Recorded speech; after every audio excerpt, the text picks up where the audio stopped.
Now I have discussed a lot about the psychology, but I am not told where it is taught.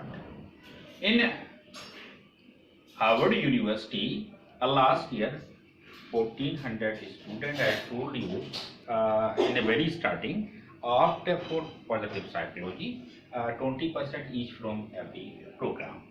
And after that, I see the result.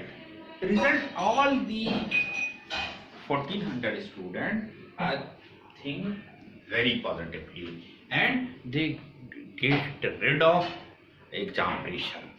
They do very wonderful, remarkable, because positive psychology gives them a space to think in a positive direction. I think positive psychology make you vibrant, energetic, and fresh to learn something.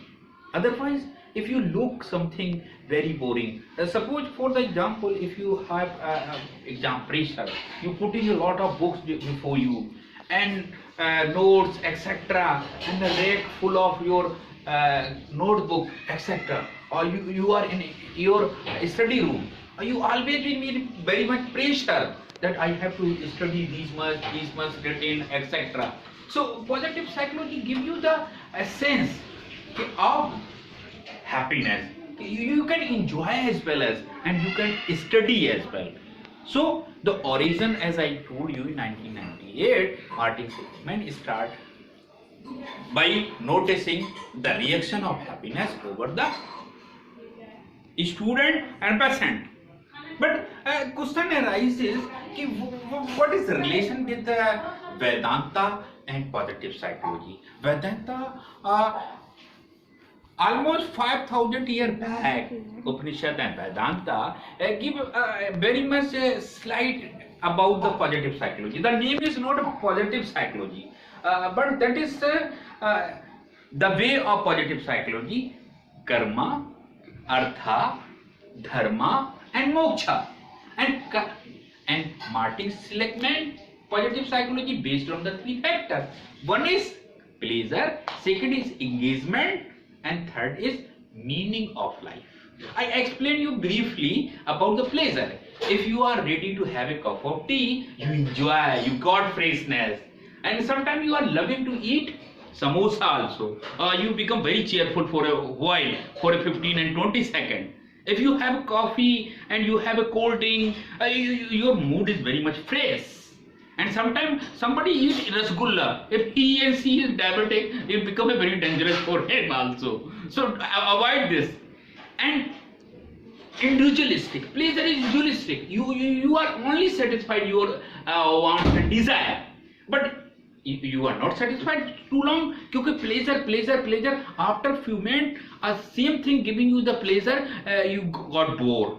You eat daily samosa, you think must change.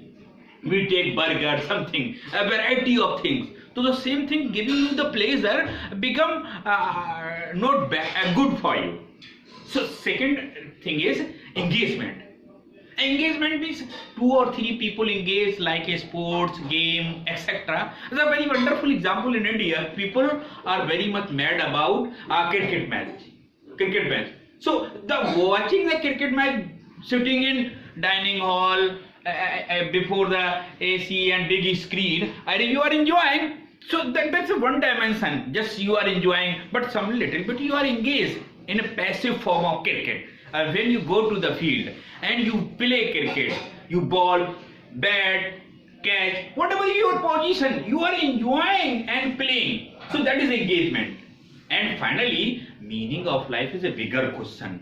Whenever you are doing a routine work, you are feed your children and maintenance of your family and other things. That's a normal people are doing. But continuously doing a 45 long years, you get rid, and finally you married your daughter, son, etc. You need to do something for the society. So in that circumstances, you need to help others, expend a lot of money. I take the example of Warren Buffett, Bill Gates. They all have earned toil hard and make it tons of money. But after all, end of the day, he remain thoughts that what we do this money, because this money is no longer giving a pleasure, because they have achieved everything what they desire and achieve every goal, but no longer they get satisfaction. So they're donating money